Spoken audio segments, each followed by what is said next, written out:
revoltas urbanas, revolta da vacina, Rio de Janeiro, política do bota abaixo. Já te disseram? Porque muita gente fala bobagem.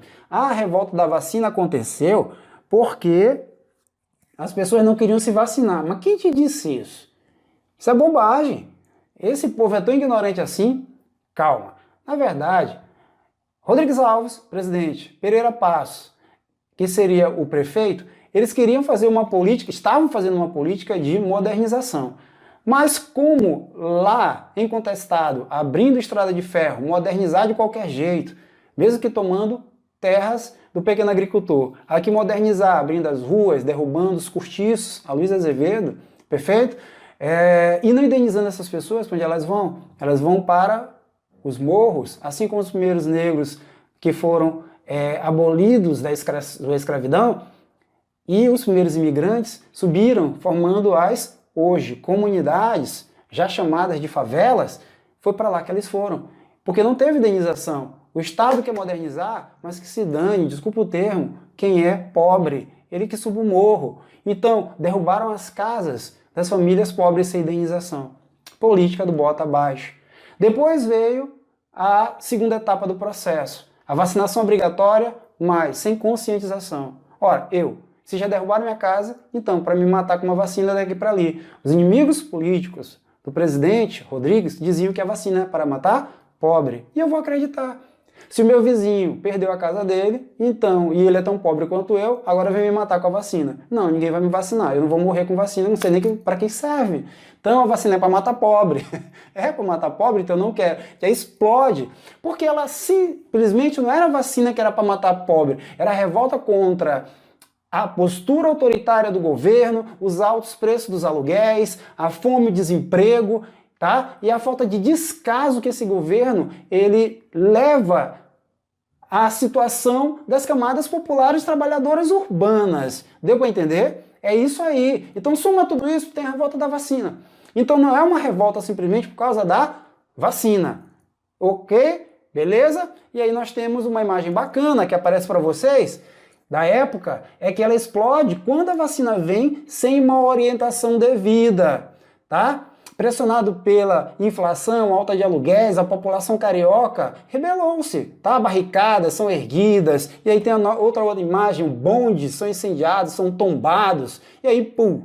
Esse é o estopim da revolta, é a vacinação obrigatória.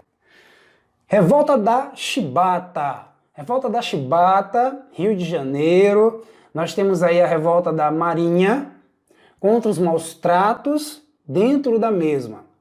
Os marinheiros eram brancos pobres, eram negros mestiços, mas tratados como escravos, que não eram. Presos a ferros, pão e água, chibatadas, famílias sem receber salário. Essas eram algumas das punições aos marinheiros que cometessem algum crime, algum delito dentro da marinha. Na oportunidade, o marinheiro ele agrediu um superior e foi condenado a 200 chibatadas. Né? 200 chibatadas. E aí João Cândido, outro marujo, rebelou-se, tomou os navios, apontou os canhões para o Rio de Janeiro, dizem que chegaram a disparar e 2 crianças morreram. Na época, o presidente era Hermes da Fonseca, coincidentemente, ele era militar. Tá certo, pessoal? Filho e sobrinho de Deodoro, presidente do primeiro rompimento ali do café com leite. Interessante é que essa foi a única revolta que alcançou o seu objetivo. Eu não estou dizendo, como diz o Correio da Manhã nessa imagem, né? A esquadra se revolta. Lembra aí a revolta contra o imperador czar na Rússia, antes da Revolução Russa, do encouraçado Potemkin. Aqui o couraçado, Minas Gerais, ele vai se rebelar contra o governo, fazendo essas reivindicações. Elas foram atendidas. Isso não quer dizer que não houve retaliação dura. A maioria deles todos foram presos, todos foram executados, mas João Cândido sobreviveu. Sobreviveu, ficou no esquecimento, tá aí a imagem de João Cândido, e a historiografia já vem resgatando João Cândido mais recentemente como herói, tá? Mas é claro que dentro da Marinha ele é tido como o quê? Como um traidor, um rebelde, que foi contra a autoridade da Marinha. Perfeito? Na luta operária nós temos quem, pessoal? Nós temos os imigrantes que vêm para cá com ideias mais radicais, socialistas, ideias anarquistas, não esquece disso, perfeito? O Brasil não tinha leis trabalhistas, a Europa não tinha leis trabalhistas na época, só para ter uma ideia, imagina o Brasil.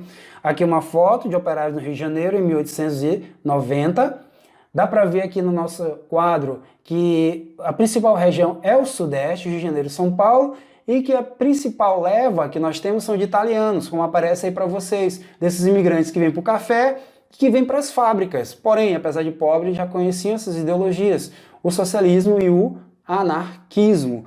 E aí nós temos essa indústria que está nascendo no final do século XIX, início do século XX, de bens de consumo não duráveis.